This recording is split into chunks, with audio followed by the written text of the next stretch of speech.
Before we dive in, I've got a quick question for you. Where are you watching from right now, and what time is it? Drop it in the comments. I love seeing how far and wide our viewers are tuning in. Now, imagine this. Rimuru, the adaptable, suddenly enters the Demon Slayer universe. What happens next? Let's find out. The night air is thick with iron and fear. Somewhere in Taisho-era Japan, a village burns quietly beneath a moonless sky as a demon toys with its prey, moving faster than the human eye can follow. A Nichiren blade flashes, sparks scream against claws, and then reality itself fractures. Not with thunder, not with light, but with a soft, impossible distortion. Like the world inhaling when it shouldn't.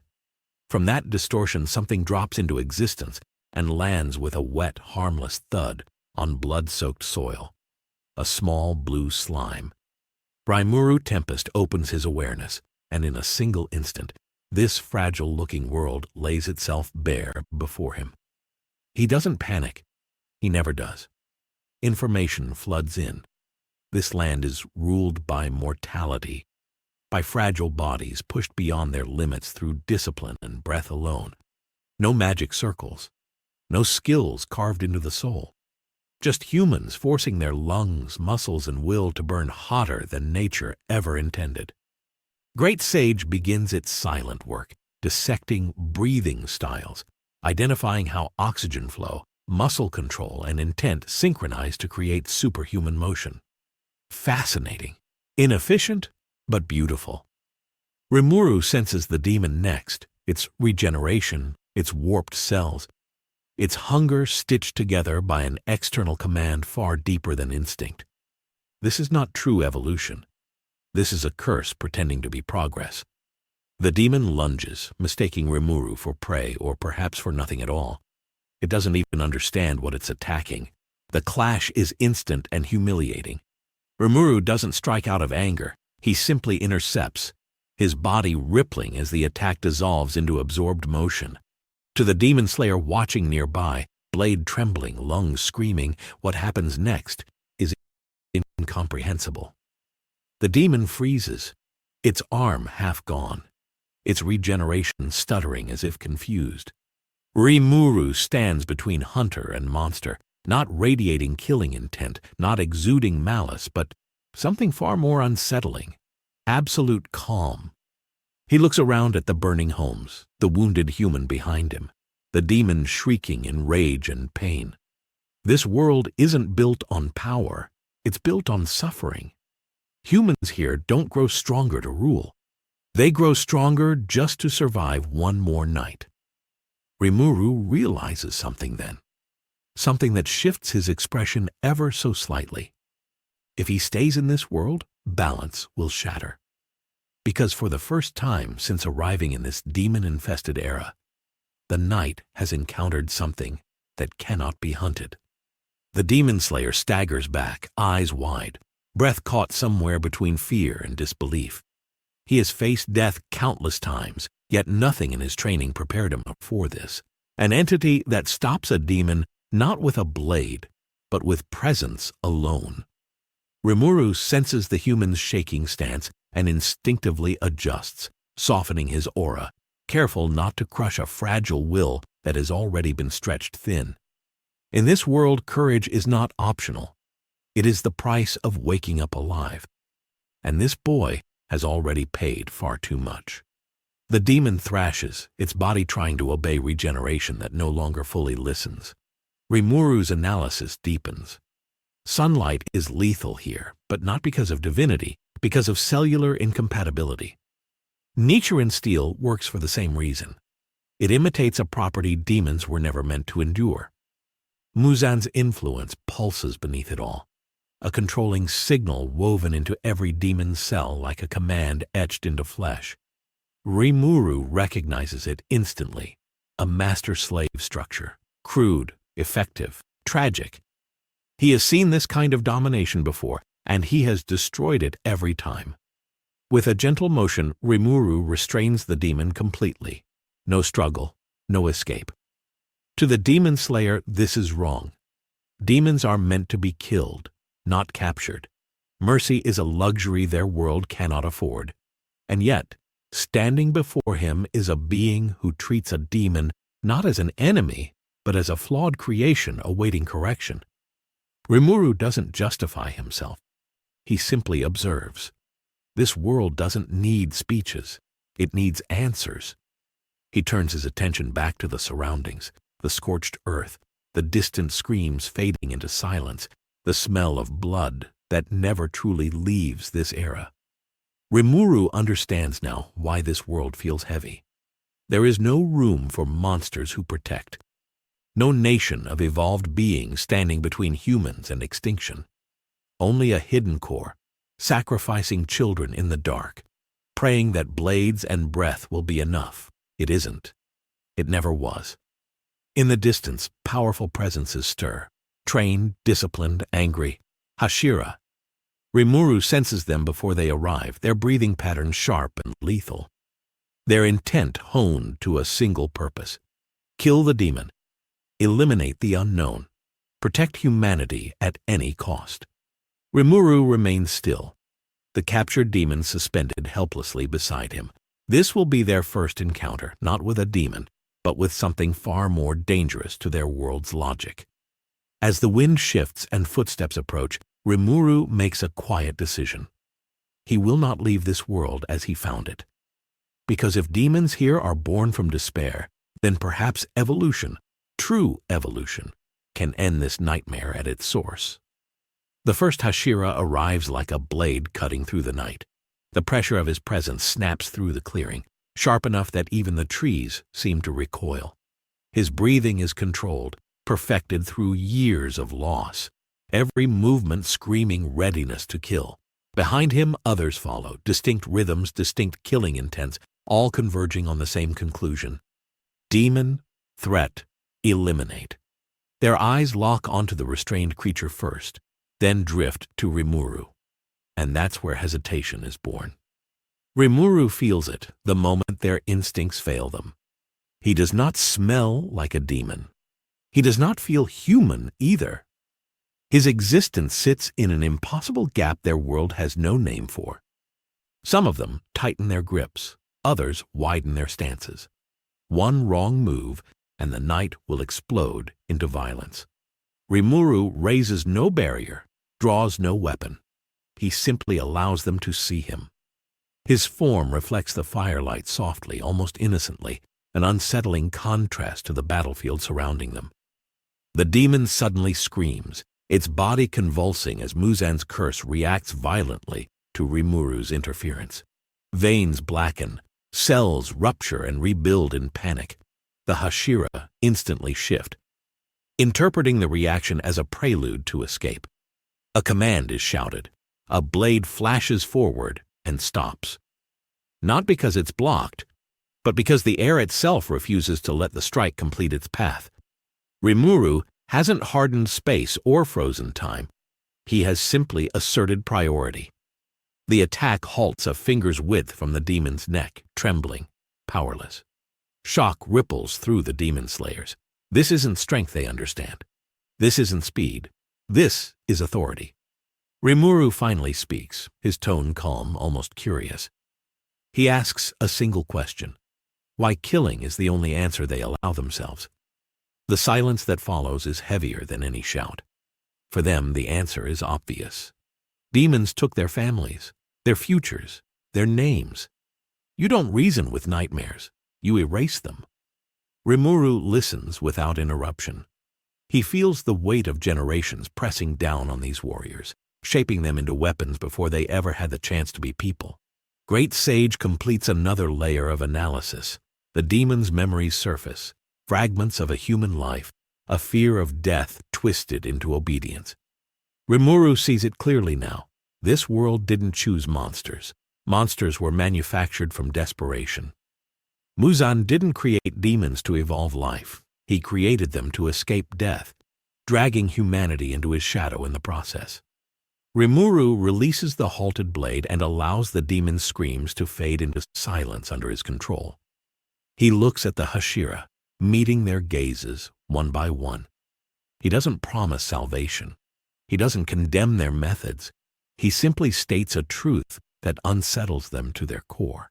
As long as demons exist, this war will never end, and killing them one by one only feeds the cycle. The flames crackle. The night holds its breath. Somewhere far away, in a place even the Hashira cannot sense, Muzan Kibutsuji feels something brush against his dominion. Not a threat, not yet, but a presence analyzing him, as if deciding whether he is worth correcting or erasing. And in that moment, without a single strike being exchanged, the balance of the Demon Slayer universe quietly begins to shift. The Hashira do not lower their blades, but something in their certainty fractures. They have trained their entire lives to recognize evil, to feel it in their bones the instant it appears, and yet standing before them is an entity restraining a demon without cruelty, without hatred, without the intoxicating rush of battle that so often accompanies their work. Rimuru senses the dissonance inside them, the quiet fear that comes not from danger, but from the possibility that their world might be wrong. He turns his attention back to the demon one last time. With careful precision, Rimuru suppresses Muzan's control entirely. The reaction is immediate and violent, then abruptly still. The demon collapses, its body no longer thrashing, its eyes wide with something dangerously close to awareness. For the first time since its transformation, it can think without a voice screaming commands inside its skull. The Hashira freeze. This shouldn't be possible. Not with any technique they know. Not with any breathing form passed down through blood and loss. Rimuru does not call this mercy. He calls it proof. Proof that demons are not absolutes. Proof that Muzan's curse, for all its horror, is not divine law, but a system. One that can be disrupted, overwritten, ended. He feels the weight of this revelation sink into the battlefield. If demons can be halted without death, then every execution, every sacrifice, every child sent into the night with a sword suddenly carries a question no one wants to ask. Before that question can be voiced, Rimuru senses it again, that distant malignant awareness recoiling in irritation. Muzan is watching now, not through eyes, but through fear, through broken connections snapping and reforming across the land. Rimuru understands what that means. He has crossed the threshold from anomaly to problem, from curiosity to inevitability.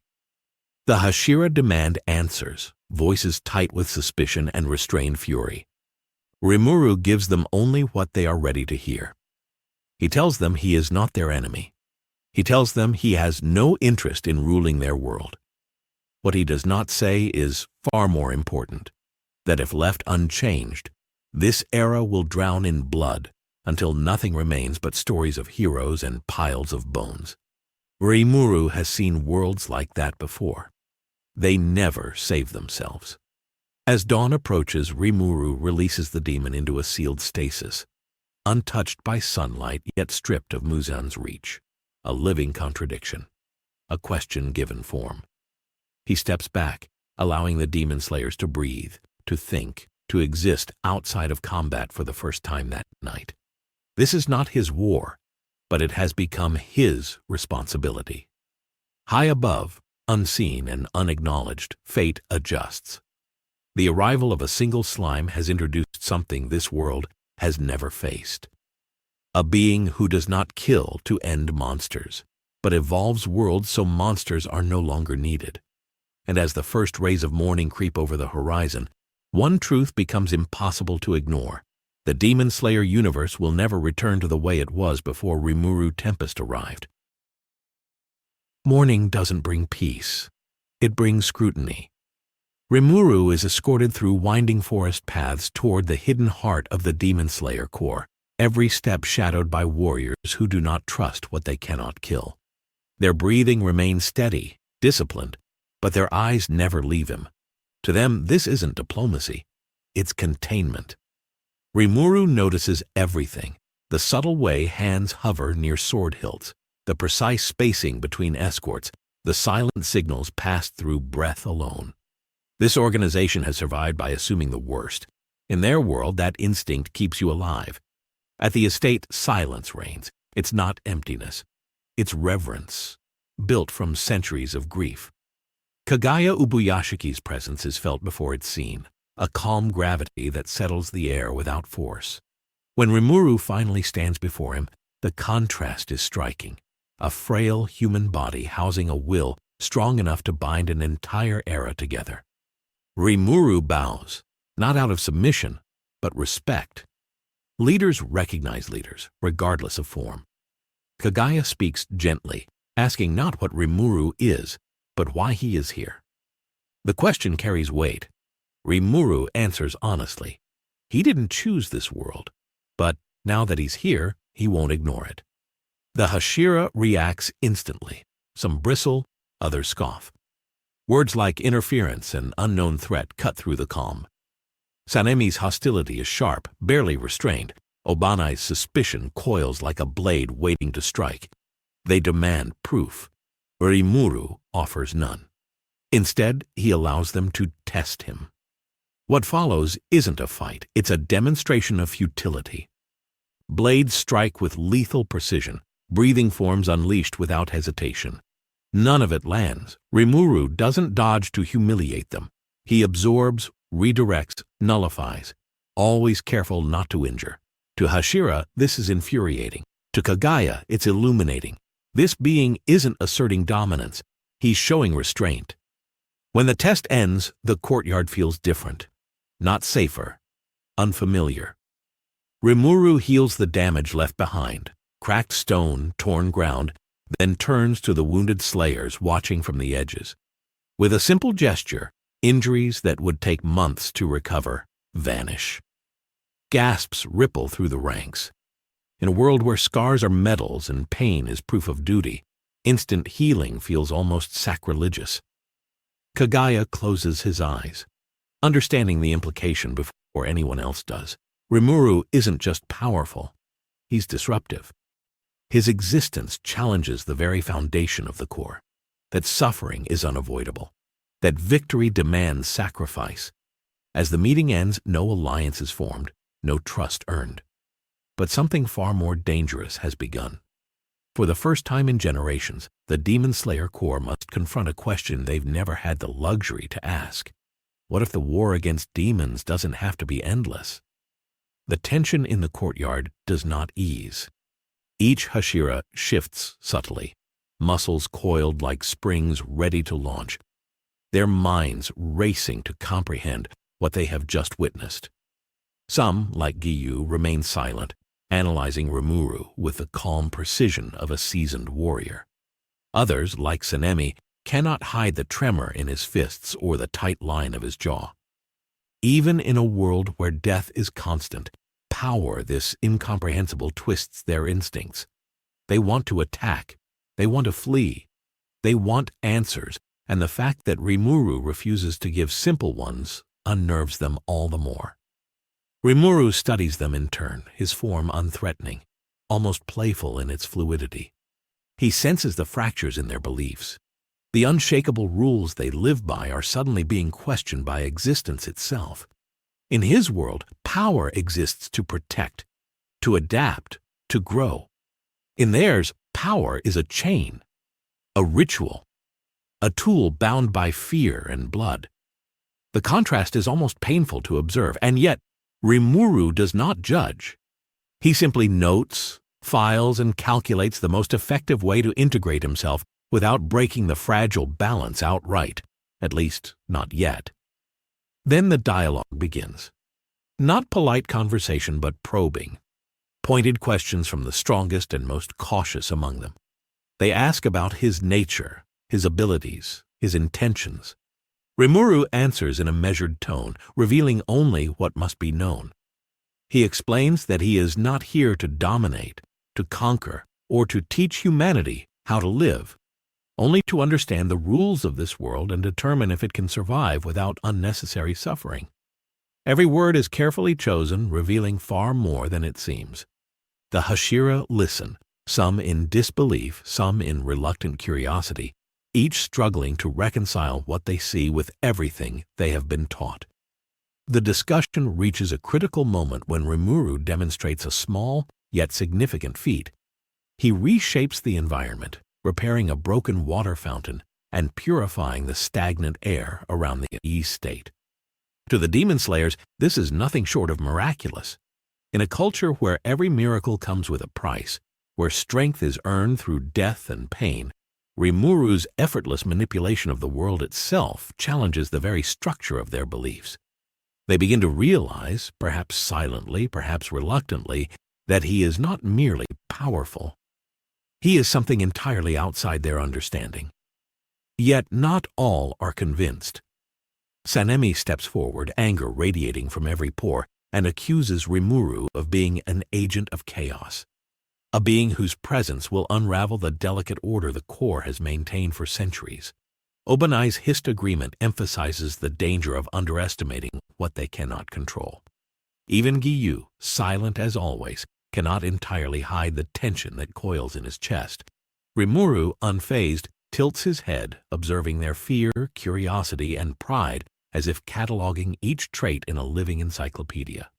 He doesn't belittle them, doesn't mock their caution. He simply exists in a way that exposes their assumptions as incomplete, fragile, and mortal. As the sun rises higher, casting light across the courtyard, Rimuru's presence begins to shift from threat to inevitability. The Hashira may not yet trust him, but they cannot ignore him. Every subtle movement, every quiet gesture, is a reminder that the world they know, the rules, the hierarchies, the unchallenged dogmas, is being rewritten simply by his existence. And in that dawning realization lies both their fear and their fascination. This is not a battle to be fought with blades or blood. This is a confrontation with a force that challenges the very meaning of life and death in their world. Rimuru's next move is deliberate but gentle, the kind that unsettles even the most composed Hashira. He doesn't attack. He doesn't intimidate. Instead, he walks slowly among them, observing their stances, the slight twitches in fingers, the tightening of shoulders, the rapid calculations passing silently behind their eyes. To any ordinary human, this would be a trivial gesture. But to the Demon Slayers, trained to read intention and react instantaneously, it is an act of quiet command.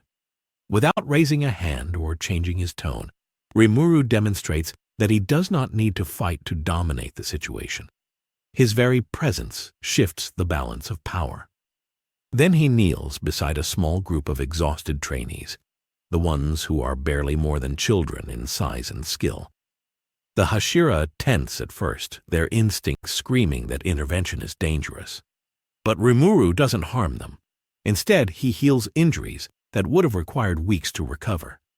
He closes ragged wounds, revitalizes muscles, and clears the haze from their minds, all with a simple, unassuming gesture. The trainees' eyes widen and a collective gasp ripples through the assembled Hashira. For the first time in their lives, these warriors witness something entirely outside the binary of kill or be killed, human or demon. The impossible has arrived, and it carries neither malice nor motive. Kagaya steps forward, his frail frame contrasting with the intensity radiating from the Hashira. His eyes, always calm, are fixed on Rimuru with a mixture of curiosity and insight. He asks the question the others dare not voice. If your power exists to protect, then why here? Why now? Rimuru's reply is simple, almost casual yet layered with meaning. He did not choose to arrive, but now that he has, he will not ignore suffering when he can prevent it. The words hang in the air like a ripple through water. Some Hashira stiffen, uncomfortable with the implication that their sacrifices and methods might not be absolute. Others remain silent, caught between disbelief and cautious intrigue. Sanemi steps forward again, this time closer, his nostrils flaring, chest rising and falling in controlled, angry breaths. "You're not human," he spits. "You don't belong here. Your presence undermines everything we fought for." Rimuru tilts his head, a faint shimmer of amusement or perhaps curiosity crossing his expression. "I am not here to undermine," he says. I am here to observe, to understand, and, where possible, to preserve. That is all. The words are calm, but they carry weight, forcing the Hashira to confront a reality they have never entertained. What if destruction is not the only path to survival? Obanai's eyes narrow, and he hisses in warning, "If you are not a demon, then you are an anomaly, an unknown variable that threatens the balance. We cannot allow it." Rimuru's gaze meets his, steady and unflinching. Balance exists only because you assume your method is the only one. That assumption is fragile. I simply offer a possibility. It's a truth that unsettles every blade-wielding warrior in the courtyard. They have trained their entire lives for certainty, for black and white answers. Rimuru introduces shades of gray they cannot yet quantify. As the dialogue continues, Rimuru begins to subtly test the limits of their world. With a wave of his hand, he alters small aspects of the environment. Leaves shimmer with a purifying energy, water sparkles clear in stagnant basins, and the faint stench of blood and smoke dissipates. These are minor miracles, almost imperceptible at first, but to the trained senses of the Hashira, they are undeniable. Their world has rules, patterns that have governed life and death for centuries. Rimuru doesn't break those rules. He bends them, reshapes them, and does so without arrogance. Every subtle act reinforces a growing realization. The world they know is incomplete, fragile, and subject to forces they cannot yet comprehend. By the time the sun reaches its zenith, the courtyard has transformed from a place of suspicion and potential violence into a silent crucible of ideas, unspoken questions, and fragile acknowledgement. Rimuru has not fought, yet he has already challenged the authority, the logic, and the very foundation of the Demon Slayer core. The Hashira may still grip their blades, ready for any sudden threat, but beneath the surface, their thoughts are no longer singular. They wonder, perhaps for the first time in their lives, could there be a way to protect humanity without endless bloodshed? Could power exist that heals rather than kills? And most dangerously, could this small, unassuming slime, calm, observant, infinitely adaptable, hold answers that even centuries of training could not provide? As the day stretches on, Kagaya silently observes Rimuru, understanding more than he says. Here's a being who does not seek dominance, yet dominance follows naturally, a being who cannot be measured by strength alone. The presence of Rimuru in the Demon Slayer core world is no longer a curiosity. It is a turning point, and while the Hashira may not yet accept or trust him, one undeniable fact becomes clear. This encounter will reshape not just battles, but the very philosophy of survival, sacrifice, and what it truly means to protect humanity. Rimuru's presence begins to create ripples that the Hashira cannot ignore. Even the most stubborn warriors, Sanemi, Obanai, Gyomei, find themselves silently recalculating everything they thought they knew. In this world, strength has always been measured by the sharpness of a blade, the intensity of training, and the willingness to endure pain without complaint. And yet here stands a creature that nullifies those standards without a single aggressive act, demonstrating that the foundation of their existence, the cycle of hunt, kill, and survive, might not be absolute. For the first time, some Hashira glimpse an uncomfortable possibility. What if power can exist without suffering? What if strength does not have to be earned through death? This thought is dangerous, revolutionary, and utterly alien to a generation of warriors who have only ever seen survival through bloodshed. Gyu, as silent and observant as always, tilts his head slightly, his mind tracing the subtle patterns in Rimuru's movements. He recognizes restraint, precision, and intelligence far beyond brute force. But even he struggles to reconcile admiration with instinct. The concept that an outsider, an anomaly, could teach lessons to Hashira who have faced life and death countless times is disorienting, to say the least. Rimuru does not force comprehension. He allows them to see, to question, to experience. A branch that once bore blackened leaves now shimmers with a strange, cleansing glow. Water in the nearby stream clears instantly, reflecting the sunlight like polished crystal. He touches nothing, yet everything responds to his presence, subtly reminding the demon slayers that their environment, their rules, and even the limitations of their bodies are not as immutable as they believe. Even small miracles like these send a tremor of unease through the core, proof that Rimuru's abilities are beyond conventional understanding, and proof that their carefully maintained order could be disrupted by a single entity. The demonstration draws murmurs, but no immediate confrontation. The Hashira remain disciplined, blades at the ready, eyes scanning for threats. But beneath the exterior of control lies curiosity, fascination, and even fear. Some begin to wonder if Rimuru's restraint is a form of mercy, or if it is a calculated decision to showcase power without chaos. Either way, it forces the core to confront the uncomfortable truth that their rules, sacrifice, pain, death as inevitabilities, might not be universal laws, but merely traditions. Kagaya observes quietly, recognizing the significance of this moment. He has always guided the core with wisdom tempered by sorrow, understanding the heavy cost of their survival. Yet even he knows that Rimuru's arrival introduces a variable that cannot be ignored. This creature, this slime, embodies evolution in its purest form, adaptable, intelligent, merciful, and powerful beyond measure. The Hashira may resist, may doubt, may even hate him for it, but the fact remains, the balance of their world has already begun to shift. As the sun climbs higher, Rimuru finally steps back, letting the courtyard breathe. The trainees who once trembled with fear now watch with wide-eyed wonder.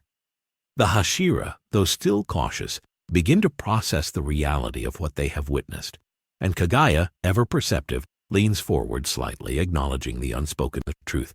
The presence of Rimuru Tempest is no accident. He is a force that will test the very principles upon which the Demon Slayer Corps was founded.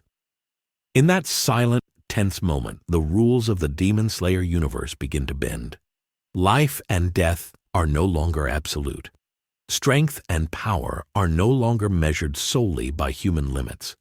Mercy, once considered a weakness, now has a presence. And somewhere deep in the shadows of Muzan's awareness, the faintest tremor of concern begins to stir, a sensation entirely foreign to the Lord of Demons, who has never faced a being unafraid of him, a being who can challenge fate itself. The Hashira may not yet understand Rimuru, may not yet trust him, but the seed has been planted. Questions they were never meant to ask begin to form. Can the endless cycle of hunting and killing be broken? Can the world survive without suffering as the ultimate measure of strength? And most unsettling of all, can a being who does not belong to their world, who does not fight by their rules, change the fate of humanity itself? By the time the sun reaches its zenith, the courtyard has transformed into more than a meeting place. It has become a crucible of possibility. Rimuru stands quietly, observing, patient and calm. As the most powerful warriors in this world grapple with the reality that a new paradigm has arrived, one that may offer salvation or revolution, one that may end the endless night of blood and fear, or remake it entirely in a form they cannot yet imagine. And in that moment, the Demon Slayer Corps, pillars of human strength and resolve, must confront a truth that will haunt and challenge them forever. The world they have known is no longer the only way. The sun dips low, painting the Demon Slayer estate in crimson and gold, and with it comes the reminder that night, and with it demons, cannot be kept at bay forever. Rimuru's attention shifts from the cautious gazes of the Hashira to the world outside, to the creatures born from darkness, suffering, and Muzan's twisted ambition. He doesn't move hastily. He never does.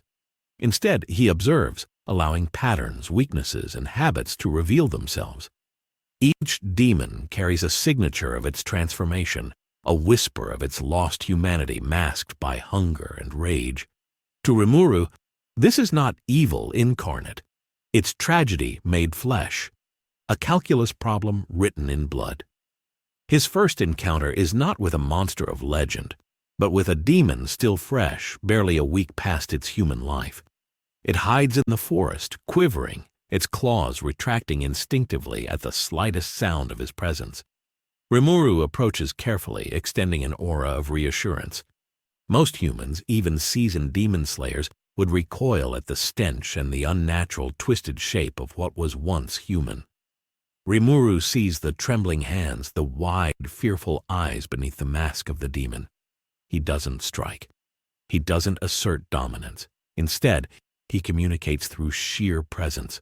I am not here to harm you. With Predator activated, Rimuru scans the demon's cells, its regenerative pathways, and the residual effects of Muzan's blood that courses through its veins. Every mutation, every broken nerve, every corrupted muscle is analyzed and understood in milliseconds. This is not a process of destruction. It is the act of understanding, of seeing the life behind the curse. Rimuru recognizes what demon slayers cannot. These beings are not monsters by choice. They were forced into this form, their humanity stolen by a power that treats death as a tool and suffering as a mechanism. To Rimuru, the logical conclusion is clear. Eliminating the demon solves nothing. It only perpetuates the cycle of grief, rage, and further transformation. He reaches out, not with attack, but with an extension of his essence, a soothing, stabilizing touch. The demon's convulsions slow, its erratic heartbeat stabilizes, and a spark of consciousness returns. For the first time since its transformation, it hesitates, recognizing itself as something more than just an instrument of hunger. Rimuru does not speak. Words are unnecessary. Great Sage whispers internally, calculating the outcomes. If left as is, the demon will revert to its violent instinct within hours. If left unchecked, it will attack humans again, reinforcing fear and death. But if Rimuru intervenes carefully, there is a chance to temporarily restore humanity, to test the limits of this world's rigid rules. Rimuru's experiment is cautious. He channels a fragment of purification, simulating sunlight in a controlled area without burning the demon. Cells that have been corrupted for years begin to stabilize. The creature screams, not in pain, but in recognition of sensation it hasn't felt since death. Muscles, nerves, even memories begin to flicker, fragments of human experience surfacing amidst the chaos. Rimuru watches with calm fascination, noting every response, every physiological change. He understands that the core of Muzan's power is control, but control is never absolute. There is always a vulnerability in forced obedience, and Rimuru intends to exploit it, not for conquest, but for liberation. The demon, partially restored to self-awareness, begins to respond. It recoils not from fear, but from shock at recognizing itself. Rage and confusion war within it, but Rimuru holds the balance. Every instinct the creature has learned as a predator is met with precision restraint. There is no overwhelming force, no merciless eradication. Rimuru allows it to exist, to see its past and present simultaneously. To the Demon Slayer core, this would seem incomprehensible, letting a demon live, even temporarily, but Rimuru knows that understanding it is more valuable than killing. Knowledge is leverage. Compassion is strategy. As night deepens, Rimuru senses movement elsewhere, another presence drawn to the anomaly of his actions. Upper moons, perhaps, or the faint echo of Muzan's awareness. But for now the forest is quiet, the demon contained, and the truth becomes undeniable. Killing alone cannot end the terror in this world. The very nature of demons, the curse that twists life into unending hunger, is flawed. It is not evolution, it is corruption masquerading as strength. And Rimuru, in his infinite adaptability, begins to test the boundaries of that corruption. He experiments with subtle interventions, weakening regenerative pathways just enough to delay attack, purifying corrupted blood without annihilation, and coaxing fragments of memory and emotion to the surface. The results are startling. Where a human mind might see a monster, Rimuru sees hesitation, recognition, flickers of morality long buried by Muzan's curse. One demon, moments from tearing itself apart, pauses to cry out, not in rage, but in grief. Rimuru records the data, notes the variables, and considers the implications. If even one demon can regain awareness, what does that mean for Muzan's entire system? What does that mean for a world that believes destruction is the only solution? Rimuru's interventions do not go unnoticed. From the shadows, demonkind reacts instinctively, their bloodlines resonating with the change. Some retreat, confused. Some advance, testing the anomaly that bends the rules. But even upper moons, those elite agents of Muzan's will, begin to feel the subtle disturbance, an invisible hand rewriting the constraints of their existence.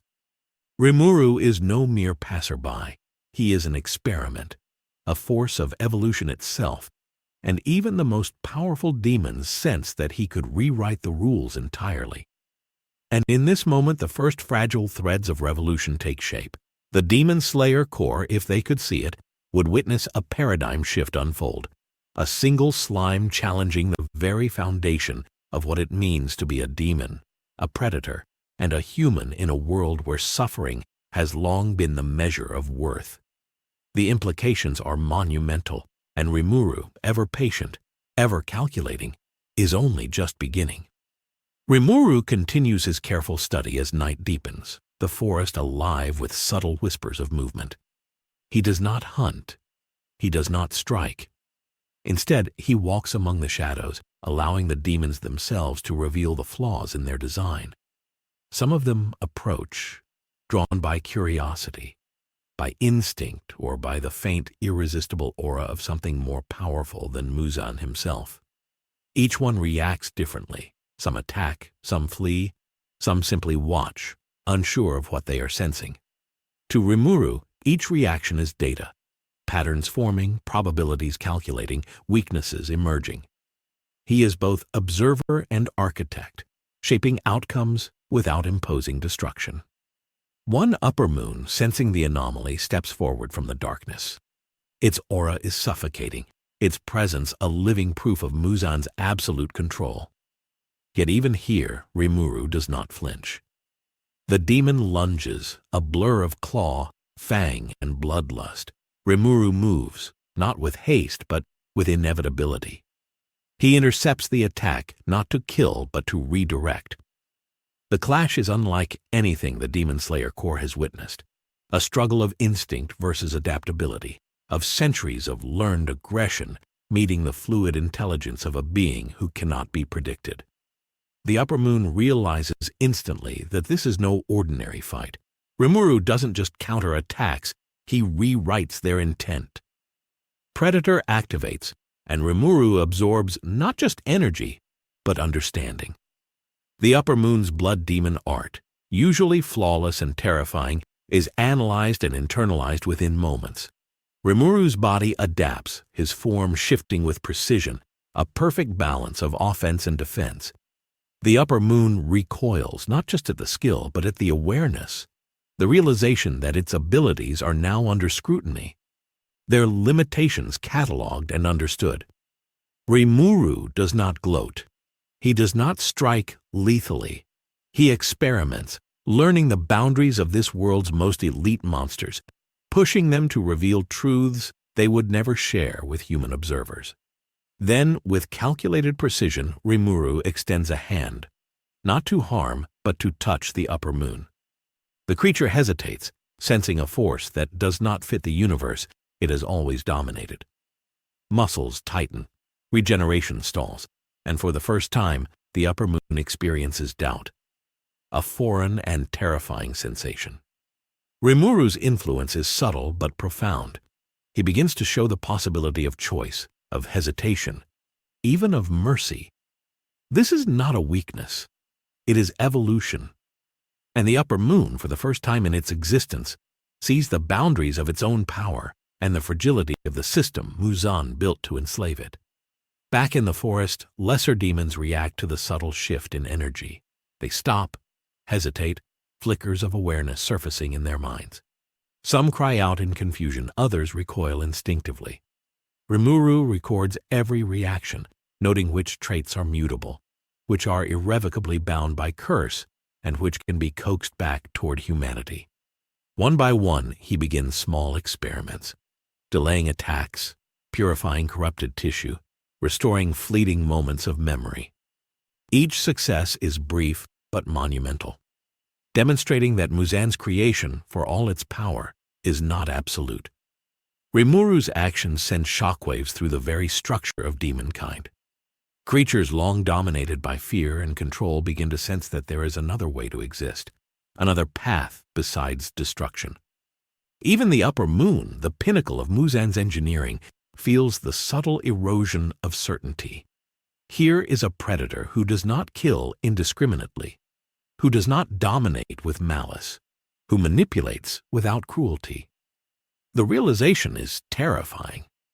Muzan's designs, perfect and ruthless, are now subject to question, to adaptation, to disruption. By the time night reaches its peak, Rimuru has already begun to reshape the rules of engagement. The forest itself, once a hunting ground for both humans and demons, had become a laboratory for evolution. Every interaction, every restrained attack, every moment of mercy is data, and each data point undermines centuries of bloodshed. Rimuru understands something the world around him does not. True power is not measured by death or dominance, but by the ability to change the system itself. And so, in the darkened woods of a world defined by fear, pain, and hatred, a new paradigm begins to emerge. One by one, demons experience hesitation, recognition, and memory, flashes of humanity long buried by Muzan's curse. The upper moon retreats, confused, calculating, aware that the rules have changed. Lesser demons follow suit, uncertain whether to flee, fight, or surrender to an understanding they cannot fully grasp.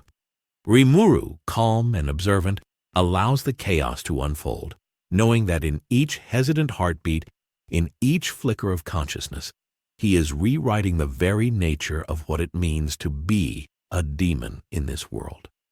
The forest falls quiet, but it is no longer the quiet of submission or death. It is the quiet of evolution in motion, and Rimuru, ever patient, ever calculating, smiles softly, because for the first time in this cursed world, hope exists in a form that no blade can sever. The first rays of moonlight pierce through the dense canopy, casting silvery streaks across the forest floor, illuminating the remnants of battles both fought and unspoken. Rimuru remains still, observing the subtle movements of demons around him. None dare approach recklessly, yet none can fully retreat. There is an invisible tension in the air, a silent acknowledgement that the rules of this world have shifted. Every demon, from the lowliest thrall to the proud upper moon, senses that their instinctive reliance on Muzan's curse is no longer absolute. Each flicker of hesitation is a crack in a system thought unbreakable, and Rimuru watches it widen with meticulous calm. A lower moon, drawn by the unusual fluctuations of energy, descends into the clearing. Its body radiates lethal intent, every motion precise and deadly, honed through centuries of surviving under Muzan's oppressive reign. But even as it lunges with claws like scythes, Rimuru doesn't move to strike. Instead, he anticipates the attack, letting the demon's momentum carry it into a controlled redirection. Muscles contort unnaturally as the creature realizes it cannot overpower him, yet it is not injured. For the upper moon, this is an offense far greater than any physical blow, a revelation that power does not always manifest in violence, and that some forces exist entirely beyond their understanding. Rimuru activates Predator once more, his perception slicing through layers of cursed blood, regeneration, and the twisted remnants of human consciousness. He examines the demon's physiology, its cursed cells, and the flow of Muzan's control within it. Every anomaly, every imperfection is catalogued. Rimuru understands not just the limits of the demon's strength, but the fundamental flaw at the heart of its curse. While Muzan grants near immortality and overwhelming power, he cannot rewrite the innate patterns of life that linger beneath the corruption. Each demon carries within it a memory, a fragment of humanity, a vulnerability that no sword can sever, but that can be coaxed into awareness. Rimuru chooses restraint, extending a calming influence toward the creature. Slowly, tentatively, the demon halts its attack. Its eyes flicker with confusion and terror, and for the first time since its transformation, it experiences the faintest echo of self.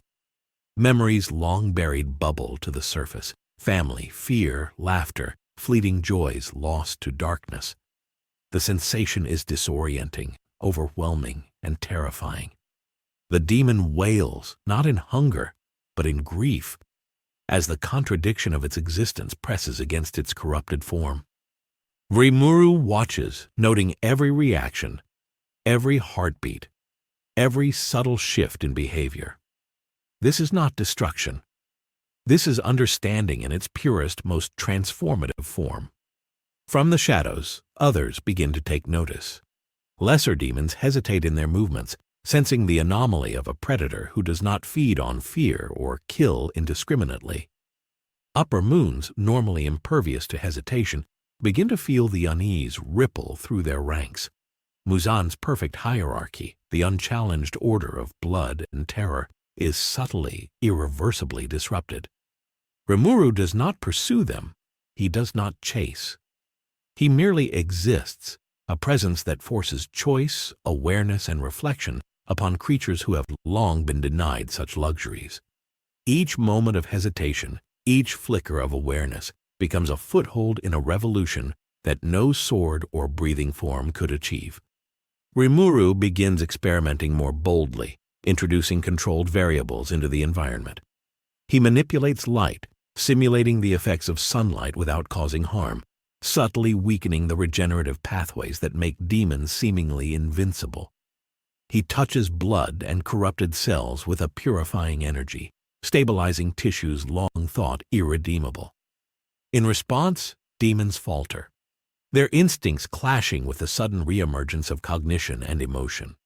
Some cry out in confusion, others recoil instinctively, but all are forced to reckon with a reality they cannot dominate or destroy. The upper moon, observing from a distance, senses the shifting balance and advances, curiosity and suspicion in equal measure. It attacks, unleashing its blood demon art in a torrent of power. Yet Rimuru counters without effort. He does not merely block or evade, he reinterprets the very flow of the attack, redirecting force and energy in ways that leave the upper moon disoriented. The demon realizes, with a growing sense of dread, that its abilities are being understood, cataloged, and even countered without conventional confrontation. Every strike it attempts becomes a lesson for Rimuru, and every failed assault reinforces the truth. Muzan's creations, powerful though they are not absolute. Rimuru extends a hand toward the upper moon, not as a challenge, but as an experiment. The creature halts mid-attack, instinctive aggression clashing with the unsettling awareness that this anomaly sees through every layer of its being. For the first time in its existence, it feels vulnerability, a sensation that is alien, terrifying, and disorienting. Rimuru's influence does not humiliate. It educates, it reveals. It introduces the concept that existence does not have to be dictated solely by power, fear, or blood. Meanwhile, lesser demons scattered through the forest begin to respond similarly. Some freeze, sensing the anomaly and questioning their instincts. Others retreat, confused and uncertain, unsure whether to attack, flee, or even acknowledge Rimuru's influence. Each reaction, small but significant, reinforces a fundamental principle Rimuru has understood for ages. Power is not measured by domination alone, but by the ability to reshape the system itself. One by one, the threads of Muzan's control begin to unravel, almost imperceptibly, yet irrevocably. By the time the night reaches its darkest hour, Rimuru has already begun to reshape the rules of engagement for the Demon Slayer world. The forest is no longer merely a hunting ground. It is a crucible of transformation. Demons hesitate, reconsider, and sometimes recognize themselves. Flickers of humanity returning amidst the corruption. The upper moon retreats, unnerved, aware that a force exists which cannot be confronted through violence alone. Lesser demons scatter, their instincts destabilized, their programming questioned. Rimuru, calm and patient, observes it all, knowing that every subtle change, every hesitant heartbeat, every flicker of consciousness is a step toward a new paradigm, one that could end the cycle of suffering that has defined this world for centuries. The forest holds its breath as the tension ripples outward, an invisible current of change sweeping through every corner of the Demon Slayer world. Even the most powerful demons, creatures who once struck terror into every human heart, are now forced to reckon with a reality they cannot dominate or fully comprehend. They sense Rimuru not as a predator to be fought or devoured, but as a force that exists outside the binary of life and death, outside the hierarchy that Muzan meticulously built. Fear mixes with confusion, and for the first time some begin to hesitate in mid-attack, their instincts betraying them. Rimuru does not exploit this hesitation to destroy.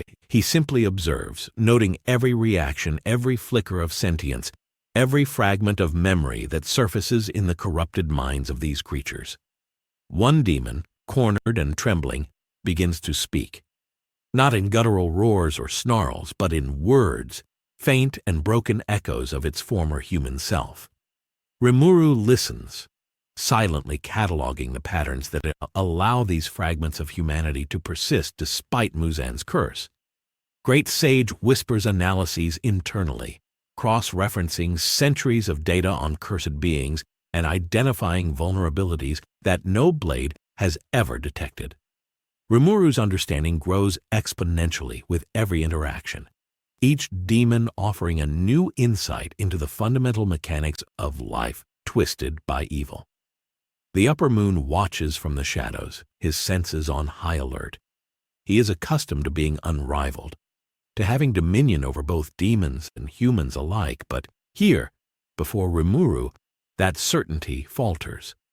The creature before him is not simply powerful. It is intelligent, adaptive, and merciful in ways that are alien to this world. Attempts to attack are met not with defense, but with subtle manipulation, redirection, and observation.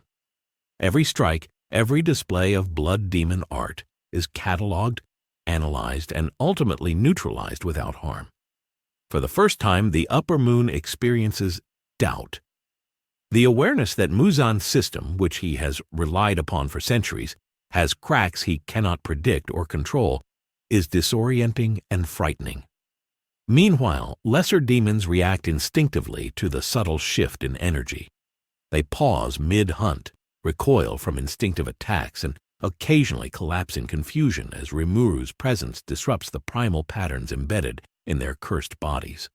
One by one, the boundaries of Muzan's influence begin to erode. Even creatures who have forgotten what it means to be human experience moments of hesitation, recognition, and sometimes fear, not of Rimuru's power, but of the awareness he brings. For the first time, the idea that they might not be trapped in eternal hunger begins to take root, however faintly. Rimuru begins to experiment further, cautiously extending his influence over the forest ecosystem.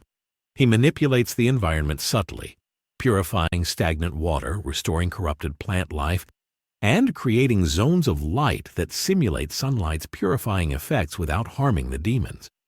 These zones stabilize those afflicted, offering brief moments of clarity and, in some cases, temporary restoration of memory. The results are profound.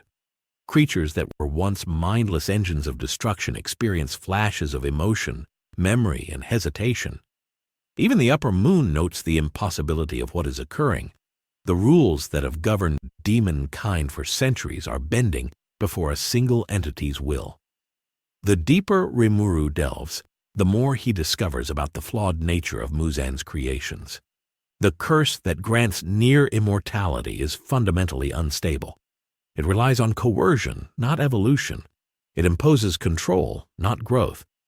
While demons appear invincible, their instincts and corrupted cells harbor vulnerabilities that Rimuru can exploit without violence. By nudging these weaknesses, he allows glimpses of humanity to resurface, introducing concepts entirely foreign to the world: mercy, self-awareness, and choice. These are not tools for combat, they are forces of evolution, capable of transforming the very essence of a being without breaking it. The upper moon, sensing the shift in his subordinates, moves cautiously, testing Rimuru's reach. He unleashes an array of blood demon arts with lethal precision, intending to force a mistake. But Rimuru meets each assault with calm adaptation, redirecting, neutralizing, and absorbing insights from every technique. Every attack becomes a lesson, every defensive maneuver an experiment. The upper moon recoils in disbelief as the anomaly not only survives but gains knowledge from each encounter. Here is power that cannot be measured by destruction, only by transformation, and the implications terrify even the most seasoned agents of Muzan. By midnight the forest is quiet, yet the silence is charged. The demons, both minor and elite, are hesitant, confused, and increasingly aware that their instinctive behaviors no longer guarantee survival. Rimuru observes each flicker of consciousness, each hesitation, each regained memory, knowing that he is not simply disrupting battles, he is rewriting the rules of existence for an entire species. The flawed nature of the curse, the rigid hierarchy imposed by Muzan, and the assumed inevitability of death are all being challenged in real time. In the heart of the forest, Rimuru pauses. He senses the weight of what he has set in motion. The Demon Slayer Corps, if they could see it, would witness a revolution unfolding without a single sword drawn. A shift so profound that the principles of killing, suffering, and survival are being questioned at their very roots. Even Muzan, far away, feels a subtle tremor of disturbance in his dominion, an unnameable awareness that something has arrived in his world that he cannot control, cannot manipulate, and perhaps cannot even fully comprehend. And in that moment, Rimuru recognizes the truth. The nature of demons, long thought immutable, is not fixed. The cycle of hunger, violence, and death is not inevitable. By understanding, by subtle influence, by patience, he can reshape the world itself. The forest, once a hunting ground, has become a laboratory of evolution, and Rimuru, the adaptive, intelligent, merciful anomaly, stands at its center, a catalyst for a revolution that will change the Demon Slayer universe forever. Far from the quiet forests and disciplined courtyards of the Demon Slayer Corps, in the shadowed depths of his labyrinthine domain, Muzan Kibutsuji stirs. His senses, sharp and all-encompassing, detect a subtle disturbance, not the usual tremor of a human or the predictable shift of a lower-ranked demon, but something foreign, persistent, and infinitely precise. It is a presence that bends the natural order without breaking it, an anomaly that interferes with his creations in ways that should be impossible. Muzan rises, his crimson eyes narrowing, his mind instantly weaving through possibilities, calculations, and contingencies. He does not know this being yet, but he understands immediately that it is unlike any he has faced before. Across the Demon Slayer world, Muzan feels the ripple effects of Rimuru's interventions. Demons hesitating mid-hunt, upper moons momentarily faltering, corrupted bloodlines resisting his command. To Muzan, control is absolute. Everything he touches, every life he curses, every hierarchy he establishes, he knows its boundaries. And yet, here is a presence that exists outside those boundaries, one that cannot be coerced, manipulated, or eliminated through fear. Muzan's instincts, honed over centuries, react with something approaching unease, a rare sensation for the Lord of Demons, who has long considered himself untouchable. Rimuru is not in Muzan's domain, but Muzan senses him as clearly as if he were in the same room. Every movement, every adjustment, Every subtle act of mercy toward a demon resonates through the curse-infested network Muzan uses to dominate the world.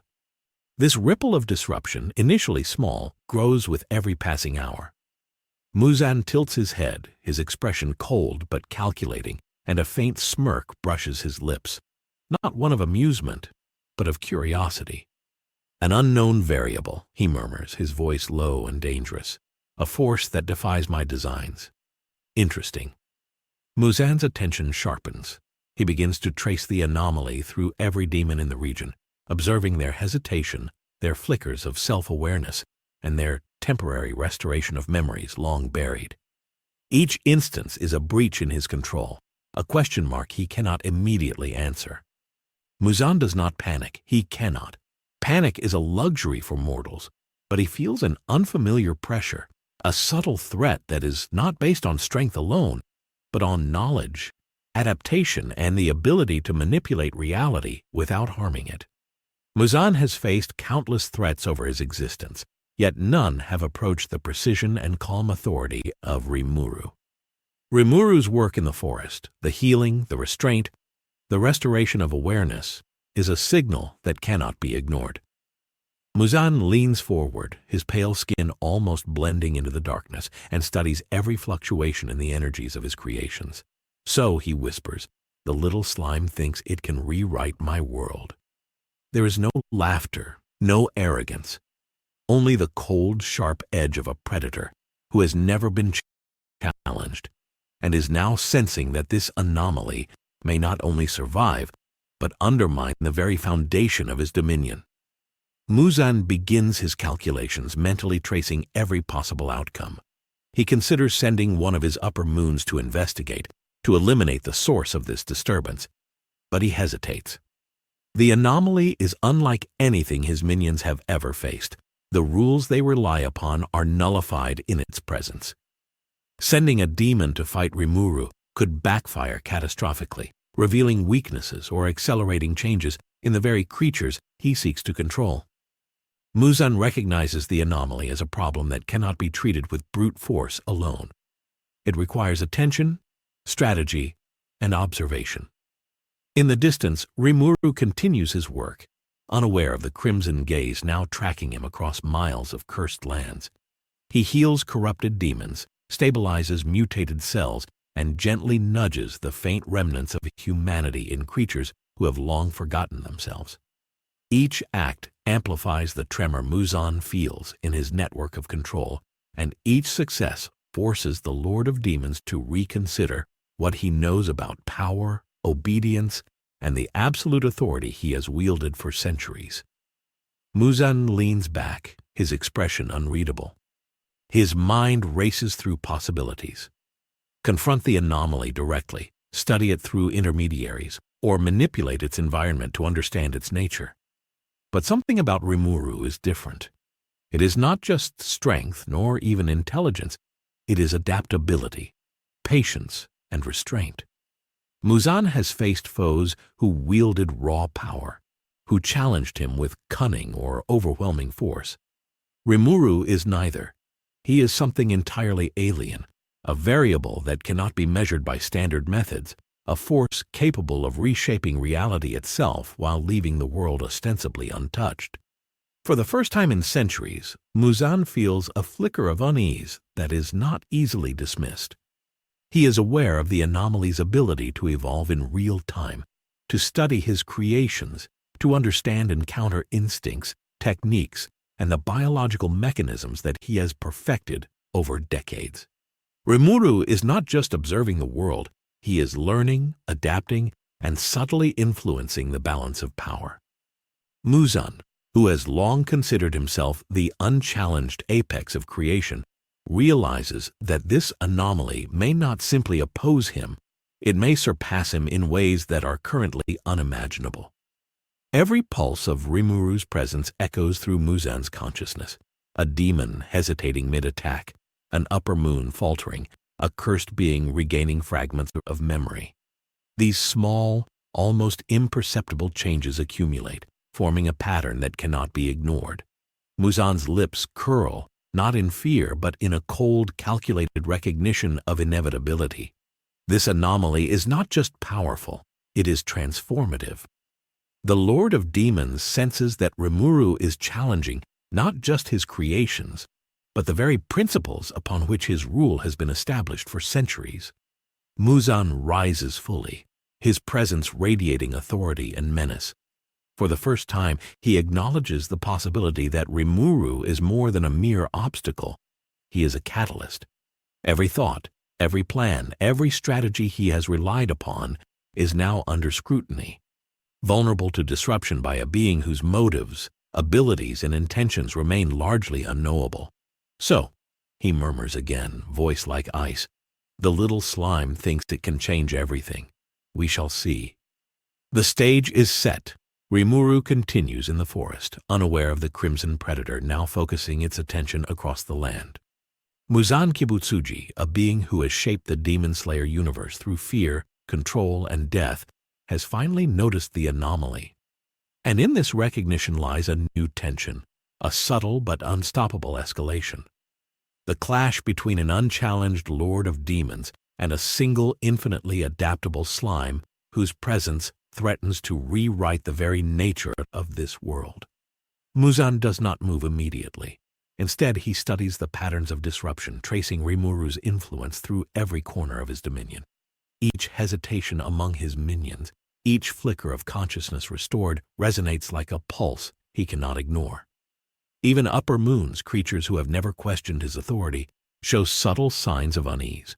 Muzan's sharp mind calculates contingencies, but the anomaly before him is unlike any opponent he has ever faced. It does not attack out of malice. It does not dominate through fear, and it does not rely on brute strength alone. It adapts, observes, and evolves. These are variables Muzan has never had to contend with, and the realization sends an unfamiliar ripple through him, curiosity tinged with the faintest trace of caution. He recalls the patterns he sensed earlier. Demons halting mid-hunt, bloodlines resisting his commands, upper moons faltering. Each anomaly aligns with a single presence, Rimuru. Muzan's red eyes are narrow, calculating speed, potential threat level, and adaptability. He knows that any direct engagement could be dangerous. An unfamiliar being capable of neutralizing power without confrontation is a problem even his elite demons may fail to manage. He considers observation first. Let Rimuru make the next move, he thinks. Let the slime reveal its true capacity, and only then determine whether to strike, manipulate, or eradicate. But Muzan is not patient in the traditional sense. He is centuries of predation and survival, a mind trained to eliminate uncertainty before it spreads. Even as he debates observation versus action, he feels a subtle shift in the energy surrounding his creations. One demon, an upper moon who had previously never faltered, hesitates mid-attack, eyes wide, claws freezing mid-air. Muzan's sharp instincts register this immediately. The anomaly is not just neutralizing power, it is influencing thought, perception, and even instinct. This is no ordinary opponent. Across the lands, Rimuru continues his work, unaware that the Lord of Demons' gaze now stretches across forests, villages, and cursed territories. He heals, he observes, he experiments subtly, altering corrupted blood, stabilizing regenerative pathways, and coaxing moments of humanity to surface. Each act, though small and measured, creates ripples in the intricate web of control Muzan has maintained for centuries. And Muzan senses every one of these ripples, cataloging, analyzing, and growing more aware of a threat that cannot be destroyed by force alone. Muzan's mind races. He has always been able to predict outcomes, to manipulate both humans and demons, to bend fear and biology to his will. But here, prediction fails. Rimuru's actions are too fluid, too precise, too unconstrained by the rules of this world. The slime operates not by domination, but by subtle, incremental change, reshaping circumstances before a reaction can occur. Each demonstration of restraint and control is a challenge to Muzan's authority, a subtle statement that power does not always need violence to assert itself. He leans back in shadow, eyes narrowing as he contemplates strategy. Attack directly and risk underestimating the anomaly. Send an upper moon and potentially accelerate the changes Rimuru is imposing, or observe and learn, adapting his own approach while collecting data. Muzan's centuries of experience suggest patience as the most logical path, but impatience, rare, controlled, calculated, bubbles beneath the surface. He does not underestimate threats lightly, and Rimuru, a single slime, has triggered a level of attention and caution he has not felt in decades. Muzan feels a flicker of something else, intrigue. The anomaly challenges not only his creations but the very principles he relies on. Death and domination have always been ultimate tools. Rimuru introduces a concept Muzan has never fully considered: change without destruction. The upper moons, the lower moons, even the base-level demons who form the bedrock of his armies, none of them could reproduce or withstand this type of influence. For Muzan, this is not merely a disruption of control, it is a threat to the very nature of his power, the essence of what has allowed him to survive for centuries. Across the distance, Rimuru's subtle manipulations continue. A demon pauses mid-aggression, a corrupted bloodline stabilizes, and a flicker of humanity emerges where there should be none. Each small act is a testament to a principle Muzan has never faced: that influence and knowledge can outweigh brute force. He notes this with growing calculation. This anomaly must be studied, controlled, or eliminated, but not recklessly. To confront Rimuru is to confront the unknown, and the unknown is a danger Muzan respects in rare and precise measures. Finally, Muzan rises fully from the shadows of his domain. His figure is imposing, radiating an aura of power and centuries of predation. For the first time in decades, he acknowledges a rival, not just a threat but a variable that challenges the very laws he has established. His crimson gaze pierces the horizon across forests and villages, sensing the anomaly's calm, precise presence. Rimuru is no ordinary opponent. He is a force capable of rewriting the rules of existence, a single entity whose restraint, intelligence, and adaptability have begun to unravel the order Muzan has spent centuries perfecting. A slow, deliberate smile crosses Muzan's face, not one of amusement but of calculated anticipation. This is no ordinary confrontation. This is an engagement of wits, adaptation, and influence on a scale he has rarely faced. He whispers into the darkness, voice cold and deliberate. "So the little slime thinks it can alter the world I created. Let us see just how far this anomaly can go." And with that, Muzan Kibutsuji begins his own meticulous preparation. His awareness extends like a shadow, tracing Rimuru's influence, analyzing patterns, and calculating weaknesses. The chessboard is set. One of the most intelligent, patient, and ruthless beings in the Demon Slayer universe has noticed the anomaly, and for the first time, the predator senses a rival who may not merely oppose him, but reshape the very foundations of his dominion. Muzan does not act immediately. He knows the dangers of underestimating an opponent, and Rimuru is no ordinary threat. Every movement of the slime, every subtle intervention in the lives of demons, sends reverberations through the fabric of his dominion. Muzan's centuries of experience have taught him that power is measured not only in destruction, but in influence, control, and adaptability. Here is a being that embodies all three without relying on violence. A predator that does not kill, a ruler that does not dominate, and a force that alters reality by presence alone. The realization unsettles him, but more than that, it intrigues him. He paces through the shadows of his estate, his pale skin almost glowing in the dim candlelight. Every action, every thought is precise and calculated. Muzan reviews every known factor, the locations of his upper moons, the status of his lower-ranked demons, the patterns of attacks on humans, and now the unknown variable, Rimuru. He catalogues the slime's behavior, patience, observation, restraint, and calculated intervention. These traits are dangerous in a way no human or demon has ever been, because they cannot be countered with brute force alone. To confront Rimuru directly without understanding the scope of his abilities could result in catastrophic failure, even for someone as powerful as Muzan. He begins sending subtle probes, not attacks, not emissaries, but whispers of energy, tendrils of influence to observe the anomaly from a distance.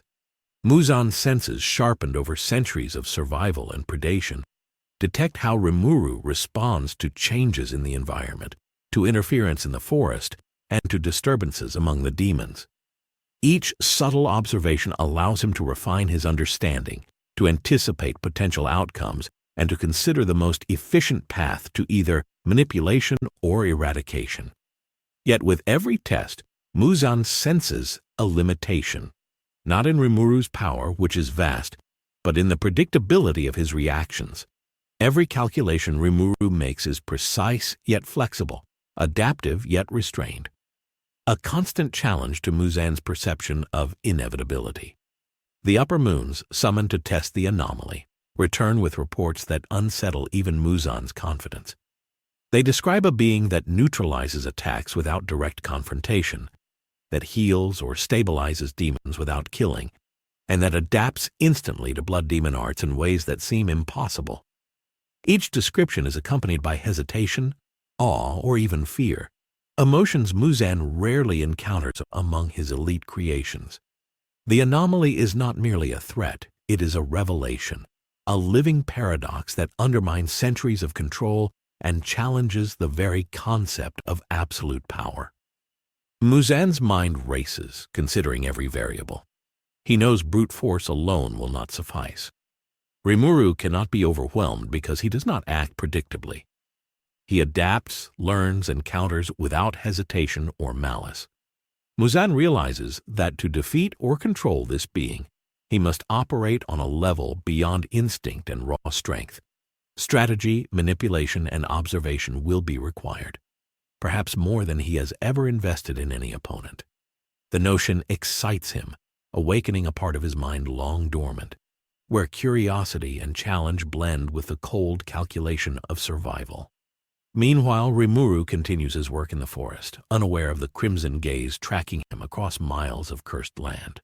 He stabilizes corrupted demons, restores fragments of humanity, and subtly alters the environment to test the limits of their regenerative and instinctive abilities.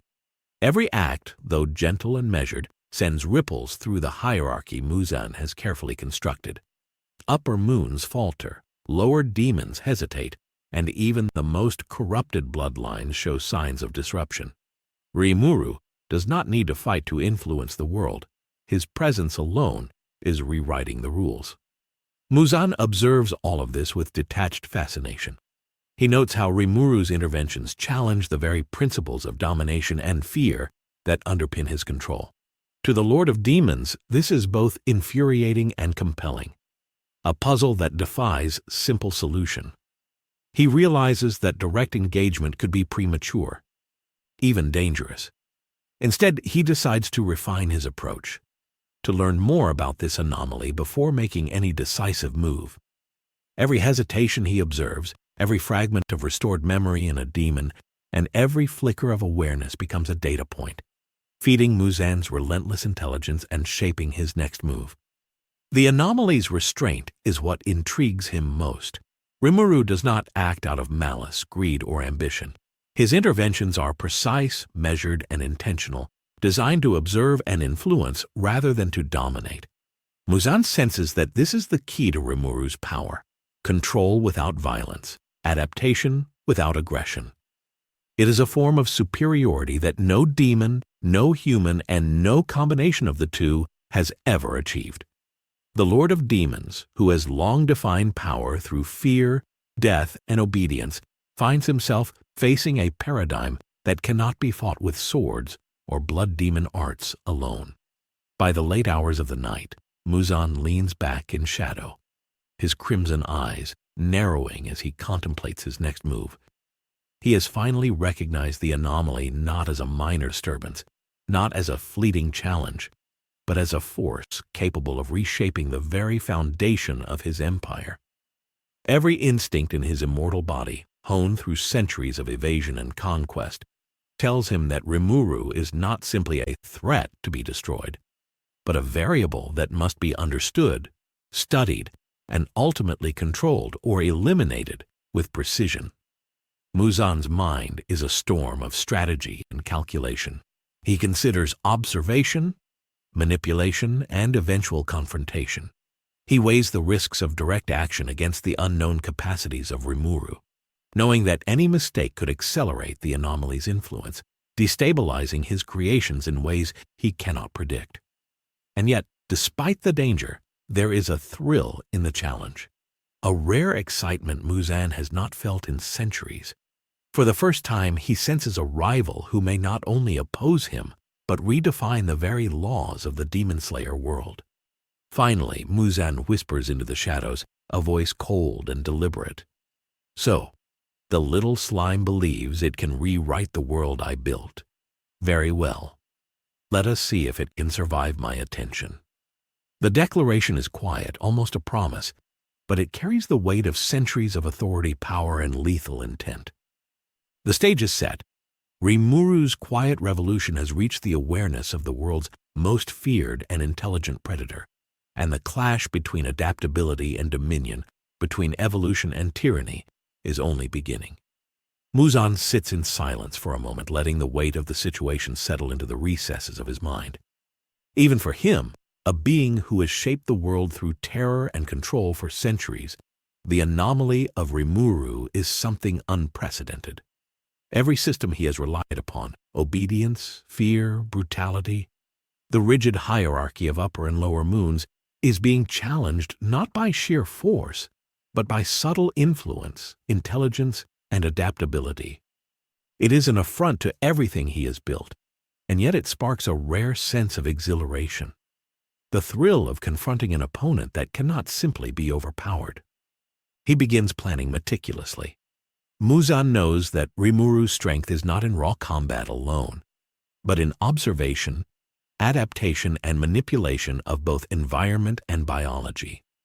To confront such a being is to engage in a war of intellect and patience, a battle where mistakes are fatal and assumptions are deadly. Muzan contemplates sending proxies, upper moons strategically placed, to probe Rimuru's limits. But he recognizes the risk. Each failure will feed Rimuru's understanding, accelerate his adaptation, and further undermine Muzan's control over his creations. The balance is delicate, and Muzan has no intention of leaving it to chance.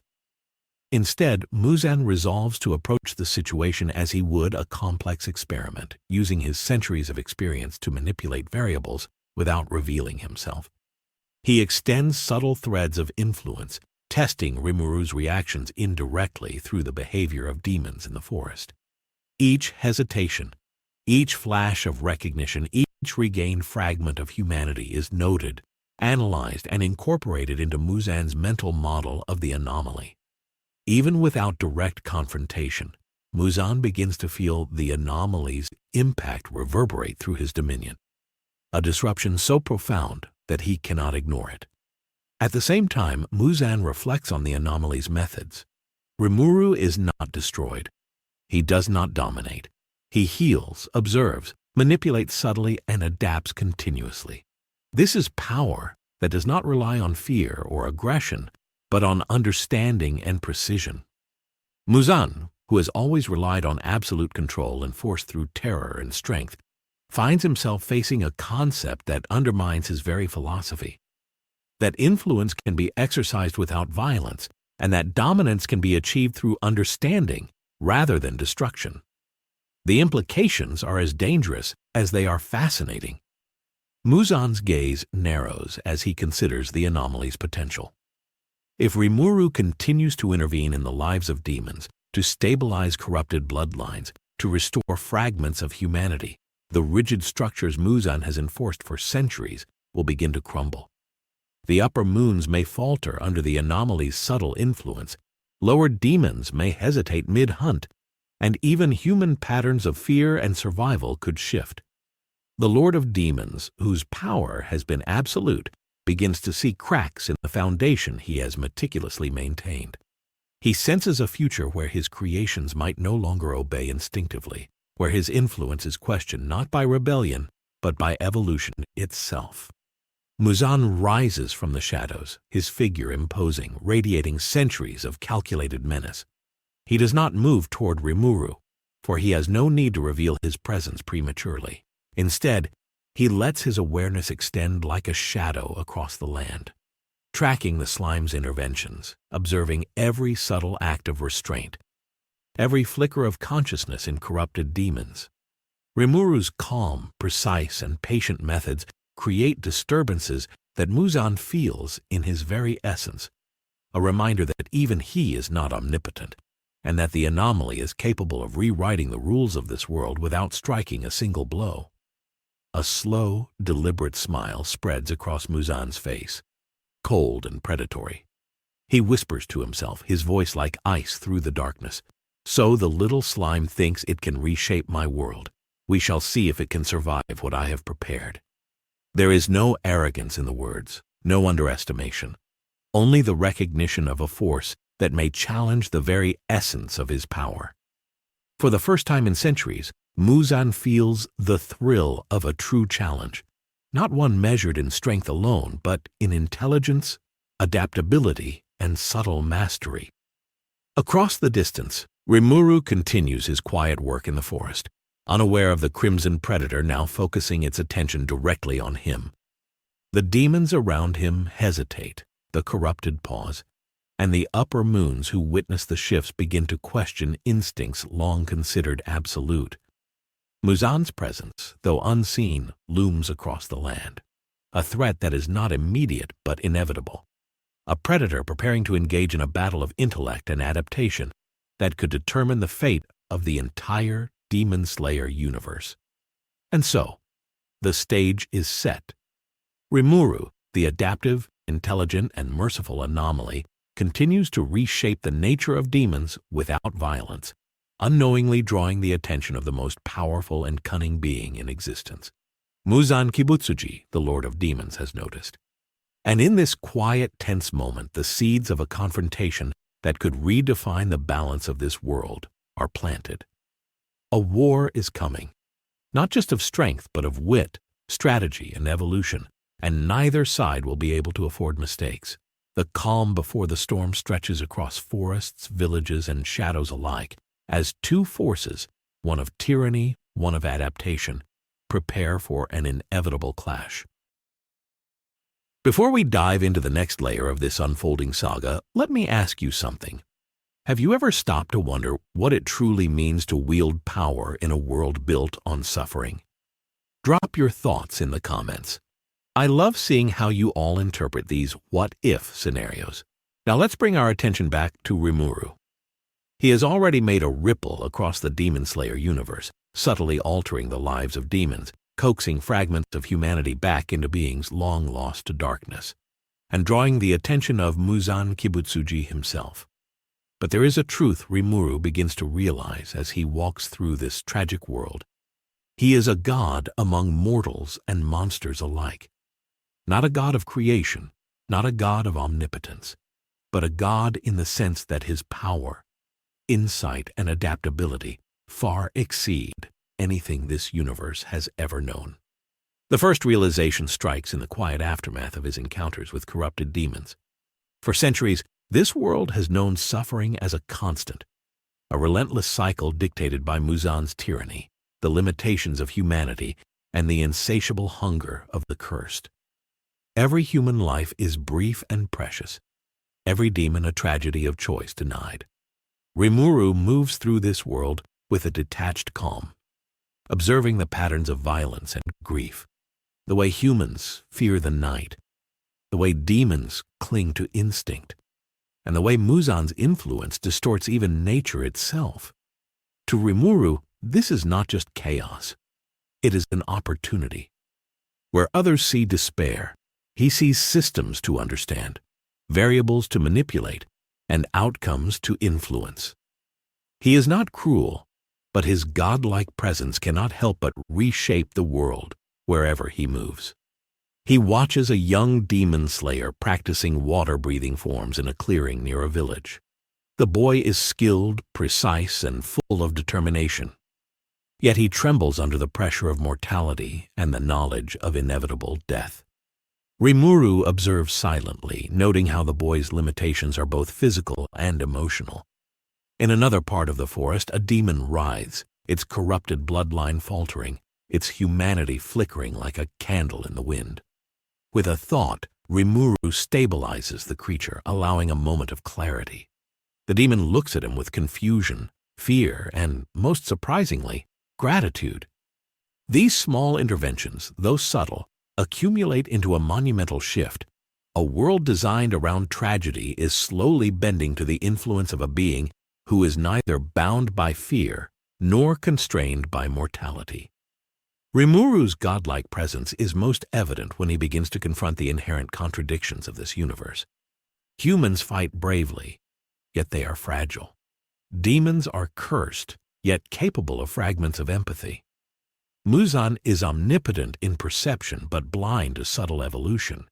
Rimuru recognizes these contradictions and exploits them, not for cruelty, not for domination, but for understanding. He experiments with limits. How much humanity can be restored without triggering aggression? How much control over instinct can be exerted without breaking natural order? How the fear of death influences behavior in both humans and demons. Each experiment reinforces a fundamental truth.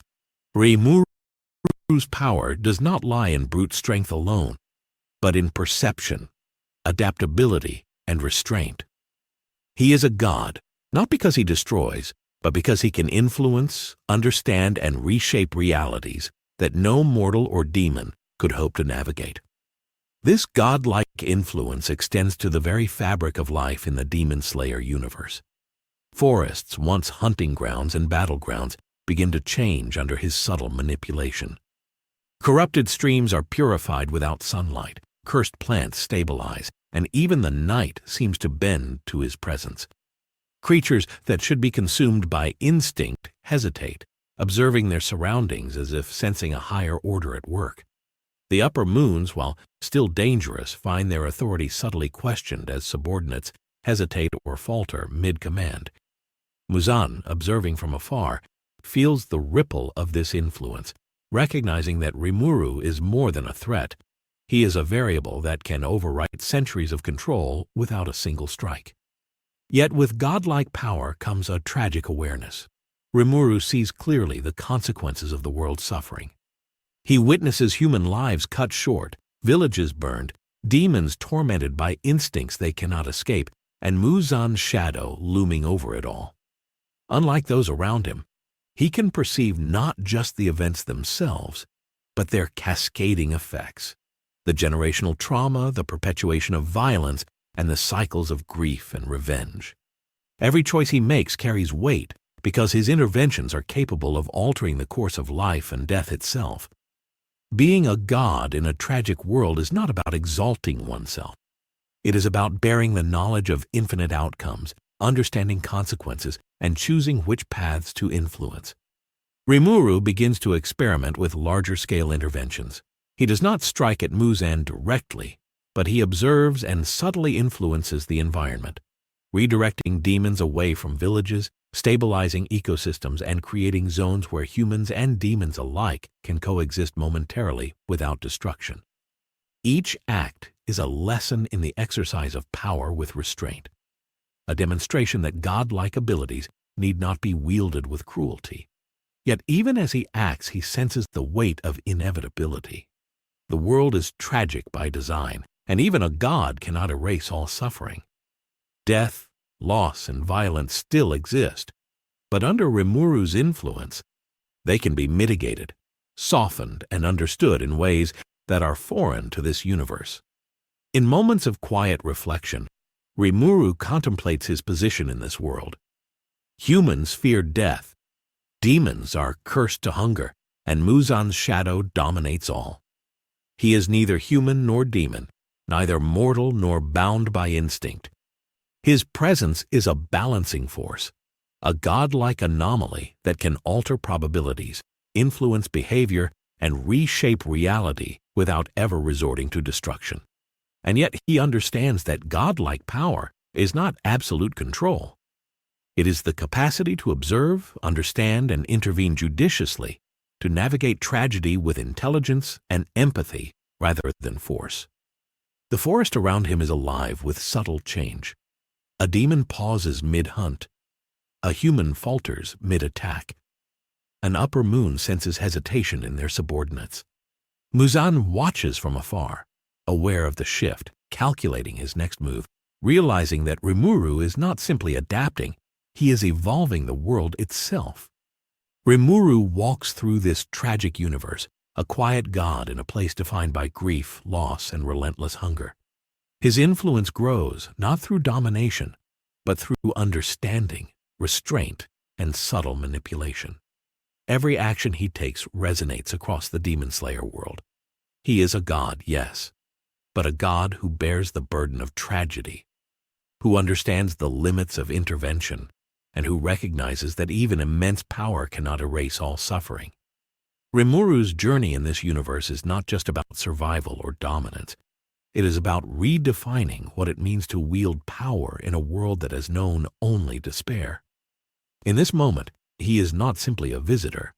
He is an agent of transformation, a presence that illuminates the cracks in a tragic world and offers the faintest glimmer of hope to those trapped in its cycles of pain. Rimuru's godlike presence begins to create subtle yet profound changes in the ecosystem of the Demon Slayer world. Streams once tainted with demon blood regain clarity. Forests that have been battlegrounds for centuries show signs of stabilization, and corrupted wildlife hesitates before attacking, sensing a higher order at play. His interventions are deliberate and precise, never overstepping into domination but always guiding outcomes toward balance.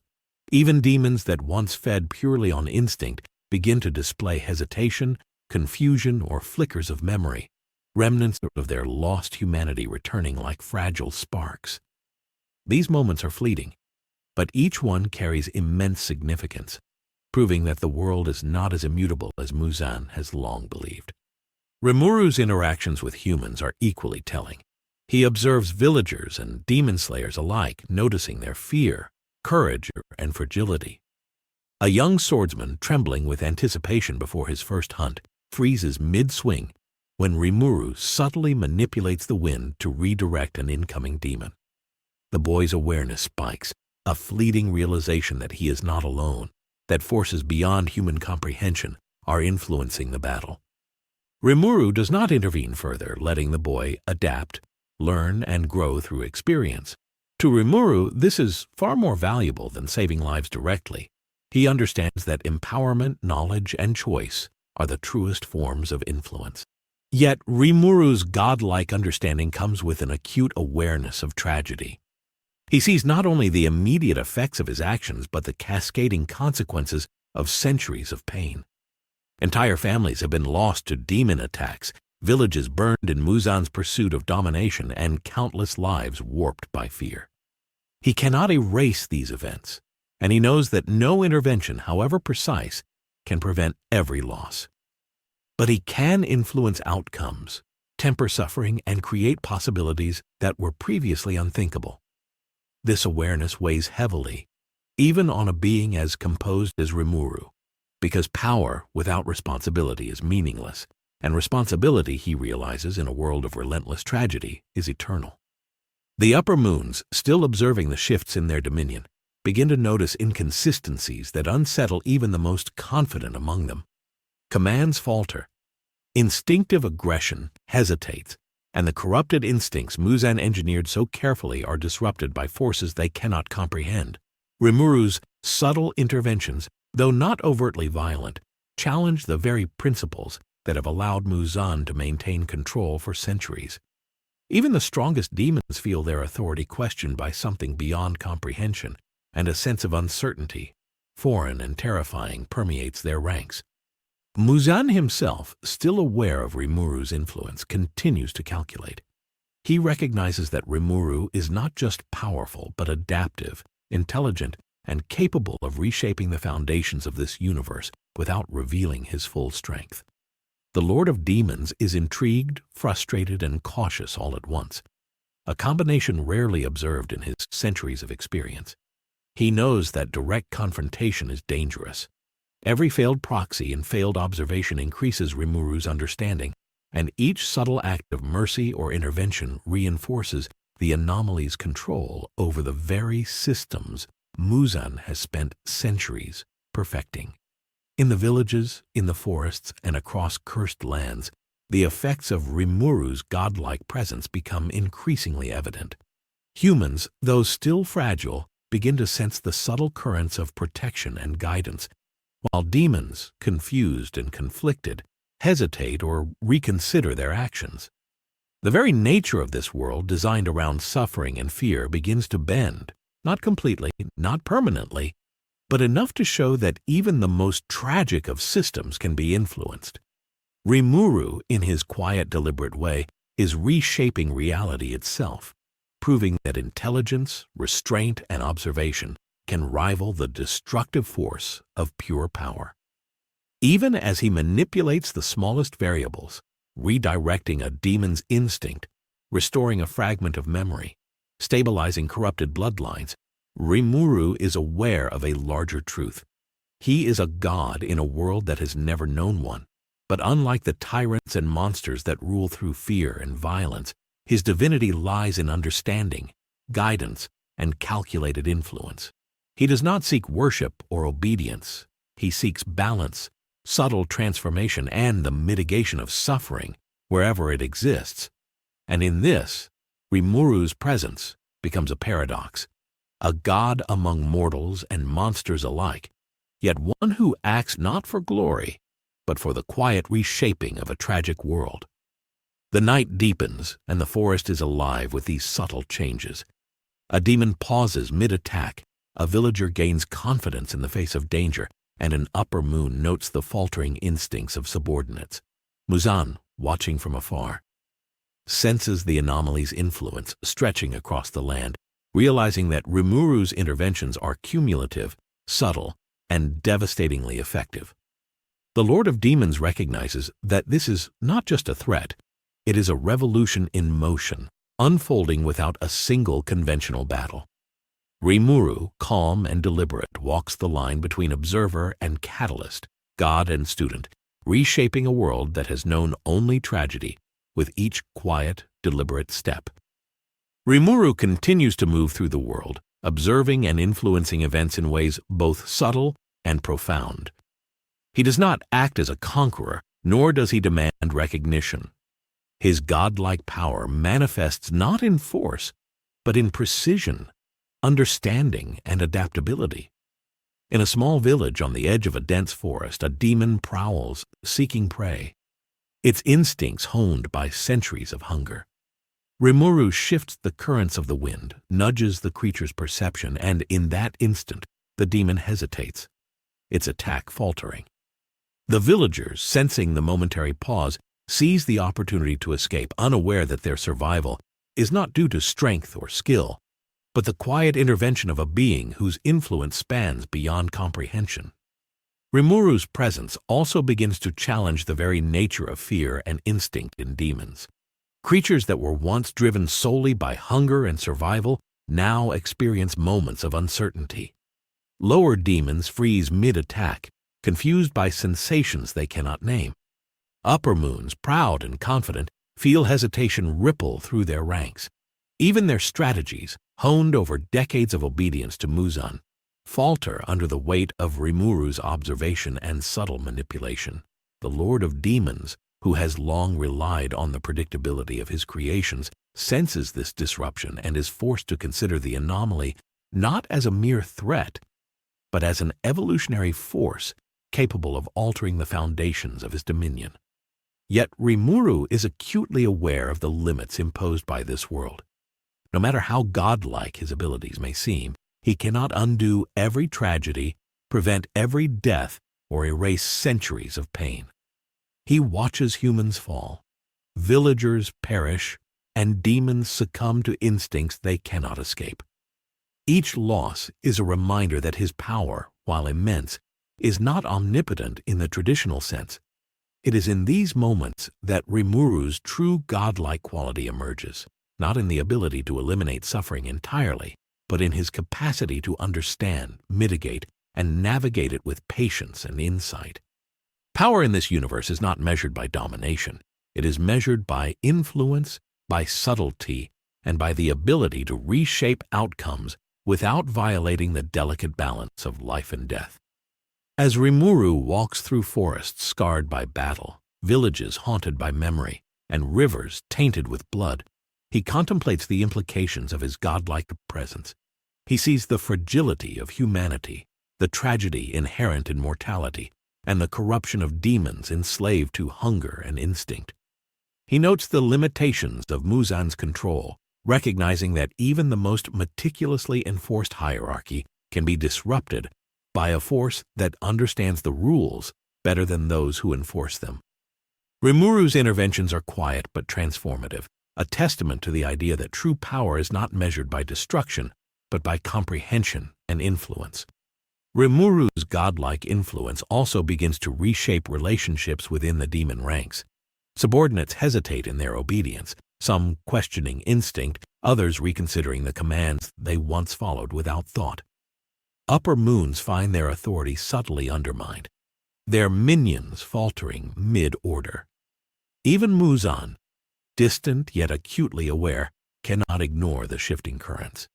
He observes from the shadows, recognizing that Rimuru's presence is not merely disruptive.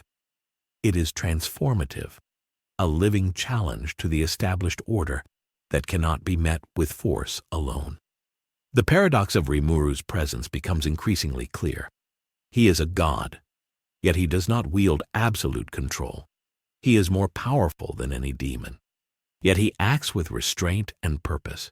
He influences, observes, and guides, shaping outcomes without domination. In this, he becomes a mirror to the tragedy of the world itself, a being capable of altering reality, yet forever aware of its limits, forever witnessing suffering that cannot be fully erased. His godlike status is defined not by supremacy, but by understanding. The ability to perceive the deepest patterns of life, death, and suffering and intervene with intelligence and compassion rather than force. Across the Demon Slayer universe, the effects of Rimuru's interventions become undeniable. Forests regain life, corrupted streams clear, demons hesitate, and humans begin to perceive moments of hope where none existed before. The world, long defined by death, hunger, and fear, begins to feel the gentle weight of a guiding presence that challenges its tragic nature. Even Muzan, for all his centuries of cunning, recognizes the anomaly's power, not in raw strength, but in the ability to reshape reality through subtle, precise influence. Rimuru's presence is a silent revolution, quiet yet unstoppable, unfolding in a world that has never known a god capable of such deliberate, compassionate power. In the heart of this tragic universe, Rimuru stands as a quiet god, a being whose influence bends the rules of life and death, whose interventions alter the instincts of the strongest demons, and whose presence begins to redefine the balance of power itself. He walks through suffering and chaos with awareness, patience, and intelligence, not to dominate but to understand, to influence, and to provide a faint glimmer of hope. In a world built on grief, death, and unending hunger, Rimuru is a paradox, a god capable of change, yet mindful of the tragedy that defines this universe, shaping the future not with force, but with perception, restraint, and the quiet power of understanding. Rimuru's journey through the Demon Slayer universe continues with a quiet, deliberate pace. Every step he takes is measured, every intervention calculated to maximize impact while minimizing disruption. He does not act for glory nor for recognition. His purpose is understanding and influence. The villagers he passes may never know his presence. The demons he subtly guides may never recognize the hand that changes their behavior, yet the effects are undeniable. Streams flow clearer, forests regain balance, and corrupted bloodlines tremble between instinct and emerging clarity. Each ripple, though small, accumulates into a wave of transformation that even the most powerful beings cannot ignore. He watches a group of humans training in swordsmanship, young demon slayers trembling as they mimic the forms of water and flame, unaware that their growth is being influenced not just by skill, but by his subtle guidance. Rimuru nudges their environment, adjusting light and sound, testing their reactions to simulated threats, and observing their adaptability. Each small intervention strengthens their awareness, sharpens their reflexes, and instills a glimmer of confidence that would otherwise take years of trial and error to develop. To Rimuru, these are not mere exercises. They are lessons in resilience, the building blocks of strength that respect life even while acknowledging its fragility. Simultaneously, demons continue to struggle under the subtle weight of his presence. Lower-ranked creatures pause mid-hunt, hesitant to follow instincts that once ruled them completely. Upper moons feel a strange, creeping uncertainty in their subordinates, a challenge to the authority they have long taken for granted. Muzan, monitoring these disruptions, begins to comprehend the magnitude of the anomaly before him. Rimuru is not acting through force. He is reshaping the patterns of instinct, thought, and perception, bending even centuries of predation toward outcomes that defy expectation. The realization unsettles him, for his entire philosophy of dominance relies on predictability and control, two concepts Rimuru renders meaningless. Rimuru's interventions are not limited to combat or observation. He studies ecosystems corrupted by centuries of fear and bloodshed, noticing the imbalance in predator and prey, the contamination of natural cycles, and the lingering shadows of human and demon influence. Where rivers run thick with tainted water, he purifies them subtly, allowing fish and plants to thrive once more. Where forests are scarred by battles and burned villages, he stabilizes the soil, encouraging regeneration. These acts do not erase suffering, but they create pockets of stability in which life can persist and adapt. In these moments, Rimuru demonstrates the paradox of godhood in a tragic world. Immense power exercised not through dominance, but through understanding and guidance. Even Muzan cannot ignore these developments. Every ripple of change, every momentary hesitation among his minions, every restored flicker of humanity in corrupted demons serves as proof that Rimuru is not simply powerful. He is transformative. Muzan's centuries of meticulous control, his carefully constructed hierarchy of fear and obedience, are subtly undermined without a single battle. He recognizes that Rimuru's influence grows not by destruction, but by observation, adaptation, and the quiet exercise of choice. The very things Muzan has never had to fear, and yet now must. Rimuru's godlike status becomes more evident with each passing moment.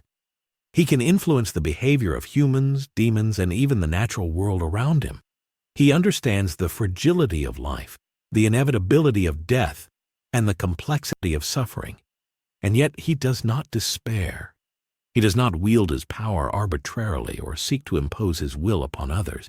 Instead, he acts with restraint, subtlety, and compassion, knowing that true godhood is measured not by the ability to destroy, but by the capacity to understand, guide, and mitigate suffering wherever possible.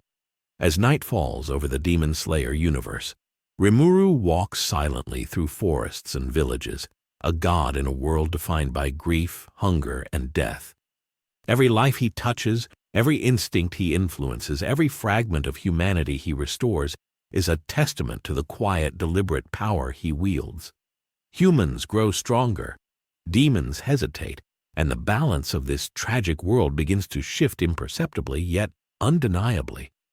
Muzan feels the weight of this change, knowing that the anomaly he has observed is not simply a threat to his authority, but a force capable of reshaping the very foundations of his dominion. In the final hours of this segment, Rimuru reflects on the paradox of his existence in this universe. He is a god, yes, but one bound by empathy, intelligence, and understanding. He cannot eliminate all suffering. He cannot prevent every death, and he cannot erase the tragedies that have shaped this world. But he can influence, guide, and transform, showing that even in a world dominated by darkness, mercy, insight, and adaptation can flourish. His godhood is not defined by omnipotence, but by the quiet, patient exercise of influence, the deliberate shaping of outcomes, and the recognition that even in the most tragic of worlds, change is possible. Rimuru, standing in the moonlit forest, observes the flickering shadows of demons, the trembling of humans, and the subtle restoration of life around him.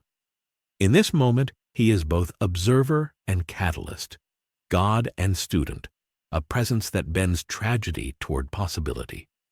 Muzan, far away, continues to watch, aware that this godlike anomaly may challenge not only his power, but the very nature of life and death itself.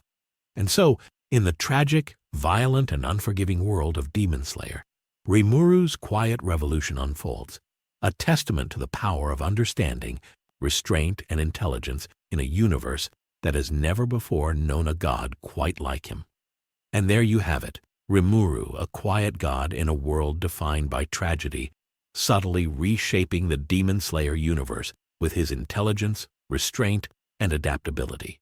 From healing corrupted demons to influencing humans and challenging even Muzan himself, his presence proves that true power isn't always measured in destruction, but in understanding and impact. If you enjoyed exploring this what-if scenario, make sure to hit that like button and subscribe because we've got even more multiverse adventures coming your way. Drop a comment below. What universe should Rimuru enter next? Thanks for watching, and as always, stay curious, because the multiverse is full of surprises.